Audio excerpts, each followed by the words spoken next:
Naranasan mo na bang paulit-ulit makakita ng parehong numero? Sa pinaka-random na pagkakataon? At isa sa mga numerong may malalim ngunit bihirang pag-usapan na kahulugan ay ang 474. Hindi ito kasing sikat ng 1111. Pero ayon sa spiritual beliefs, nagdadala ito ng spiritual protection. Tara! Alamin natin ng sabay-sabay kung ano nga ba ang tunay na simbolismo at mensahe nito para sa atin.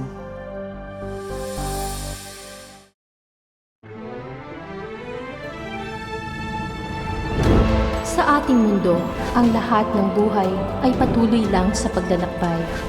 Iba't ibang karanasan man ang ating tinatahak, may hatid na aral sa ating tumatatak. Nagpapalago at nagpapaunlad ng ating spiritualidad. Tayo na't gumising sa kawalan. Tuklasin ang mahiwagang buwan.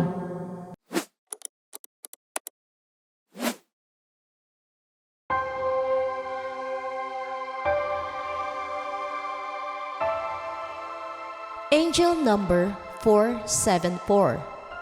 A rare sign that you are spiritually protected. May mga panahon ba na pakiramdam mo mag-isa ka? Pero may kung anong energy na parang gumagabay pa rin sa'yo. Isa sa mga rare angel numbers na konektado sa spiritual protection ay ang 474. Ang mensahe nito. Ang numerong 4 ay konektado sa protection, stability at guidance, habang ang 7 naman ay spiritual wisdom at intuition. Kapag lumilitaw ang 474, maaaring paalala ito na hindi ka nag-iisa sa journey mo. Kahit hindi mo nakikita, may guidance sa paligid mo.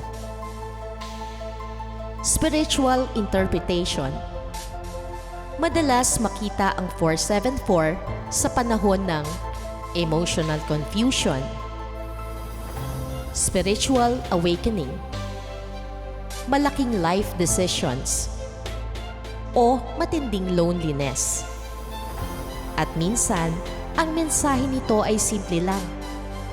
Patuloy kang magtiwala. Signs connected to 474. Gut feelings na tama pala. Ito ay madalas ding tawaging intuition o hunch. Ito ay mabilis na pagkaunawa o pag-alam sa isang bagay nang hindi mo ginagamitan ng malalim na lohika, pag-iisip o matagal na pagsusuri. Ito yung mga pagkakataon na may sinasabi ang iyong kuti-kuti o instinct at kinalaunan ay napatunayan mong totoo o tama pala. Narito ang ilang dahilan kung bakit ito nangyayari. Na-store na karanasan.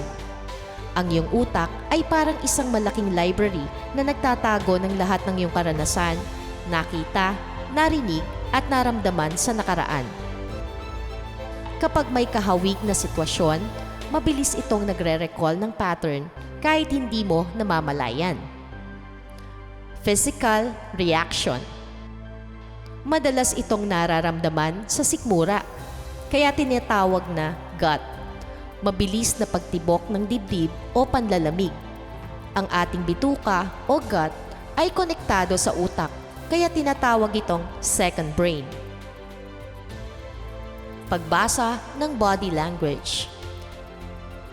Minsan, alam ng subconscious natin kung peke ang isang tao, kung may tinatago o kung may panganib base sa maliliit na detalye, tulad ng kanilang kilos o tono ng boses na hindi napansin ng iyong conscious na isip. Sa madaling salita, ang gut feeling na tama pala ay ang iyong subconscious na isip na nagbabasa ng sitwasyong gamit ang iyong mga nakaraang karanasan na nagbibigay sa iyo ng mabilis na babala o senyales bago pa ito maproseso ng iyong normal na pag-iisip. Escaping situations by chance. Ang ibig sabihin nito ay ang pagtakas, pag-iwas, o pagkaligtas sa isang mapanganib o mahirap na sitwasyon dahil sa swerte, pagkakataon o hindi inaasahang pangyayari at hindi dahil sa sariling plano o kakayahan. Para mas madaling maintindihan, narito ang mga pinakakaraniwang sitwasyon kung saan ginagamit ito. Una, pagkaligtas sa kapahamakan. Narrow escape or lucky escape. Naligtasan mo ang isang sakuna o aksidente dahil lang nagkataon. Halimbawa, na-late ka sa sasakyan ng tren papuntang trabaho kaya hindi ka nakasakay. Pagdating mo sa istasyon, nalaman mo nagkaroon ng malaking aberya. You escape the stressful delay by chance. Pangalawa, pag-iwas sa panganib o problema. Naiwasan mo ang isang tao, gulo o parusa dahil sa tiyempo o coincidence. Halimbawa, pumasok ka sa isang silid at nagkataong wala roon ang iyong boss na galit sa'yo. You escaped an awkward situation by chance. Pangatlo, pagtakas sa pang-araw-araw na routine o escapism. Sa konteksto ng emosyon, ito ang pansamantalang pagtakas sa mga problema o stress sa buhay sa pamamagitan ng mga hindi planadong libangan. Halimbawa, nakatagpo ka ng isang magandang libro o pelikula habang naghahanap ka ng pampalipas oras. You escape the harsh reality of daily life by chance. Next, feeling protected from danger. Ibig sabihin nito ay ang pakiramdam na ikaw ay ligtas, protektado at malayo sa anumang kapahamakan, banta o panganib. Narito ang ilang detalye kung paano ito nararanasan. Katiwasayan ng isip. Ito ay estado kung saan kampante ka at hindi ka nag-aalala na may masamang mangyayari sa iyo o sa iyong mga mahal sa buhay. Emosyonal na seguridad. Tumutukoy ito sa pakiramdam na may nagmamalasakit o kayang magtanggol sa iyo. Halimbawa, proteksyon mula sa pamilya, kaibigan o batas. Pisikal na kaligtasan. Pakiramdam na ang iyong kapaligiran tulad ng iyong tahanan o komunidad ay ligtas puntahan o tirahan. Sa madaling salita, ito ang kabaligtaran ng takot o pangamba. Ito ang katiyakan na ikaw ay nasa mabuting kalagayan at ligtas. Sudden realizations. Ibig sabihin nito ay ang biglaang pagkaalam o pagkaintindi sa isang katotohanan, sitwasyon o sarili. Ito yung tinatawag na aha moment o gising kung saan biglang nag-connect ang mga dots sa utak mo. Ito ang mga karaniwang dahilan at epekto nito. Biglang linaw o clarity. Madalas itong nangyayari kapag may matagal ka nang iniisip o pinoproblema, tapos bigla mong naisip ang sagot. Pagbabago ng pananaw. Nababago nito ang paraan ng pagtingin mo sa isang tao, relasyon, trabaho o sa buhay mo mismo. Aksyon o desisyon. Dito madalas nagsisimula ang pagbabago. Dahil nalaman mo kung ano ang totoo, napilitan kang gumawa ng hakbang tulad ng pag-alis sa isang toxic na relasyon o pagbabago ng ugali. Halimbawa, habang nag-aaral ka, bigla mong na-realize na hindi talaga angkop ang kurso mo na tinatahak. Dahil doon, nagdesisyong kang lumipat o mag-aral ng iba. Next, repeating synchronicities. Ang repeating synchronicities ay mga makahulugang pagkakataon o kaganapan na nauulit sa buhay mo na tila may malalim na koneksyon kahit walang direktang sanhi. Ito ay hindi basta-basta tsamba, kundi mga pangyayari na tila nagpapadala ng mensahe o direksyon. Maraming ibig sabihin ang mga ito, depende sa iyong pinaniniwalaan. Tulad ng sign o gabay.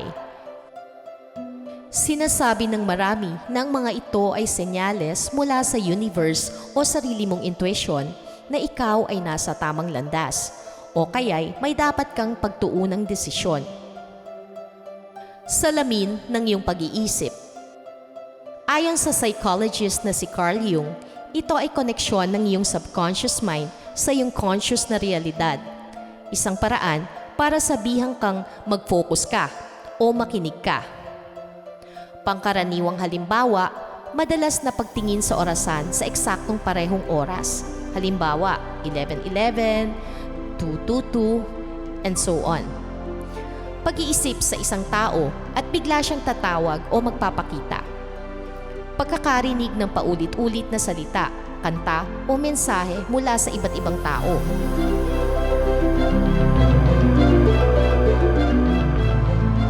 Tanong ko lang sa inyo, nakaranas na rin ba kayo ng mga katulad na ganitong sitwasyon? I-comment nyo lang sa ibaba dahil madalas itong nararanasan kapag ikaw ay mulat o nagiging mas conscious sa mga nangyayari sa paligid mo. Kung gusto mong maintindihan ang sarili mong karanasan, subukang suriin kung ano ang iyong iniisip o nararamdaman bago mangyari ang paulit-ulit na senyales.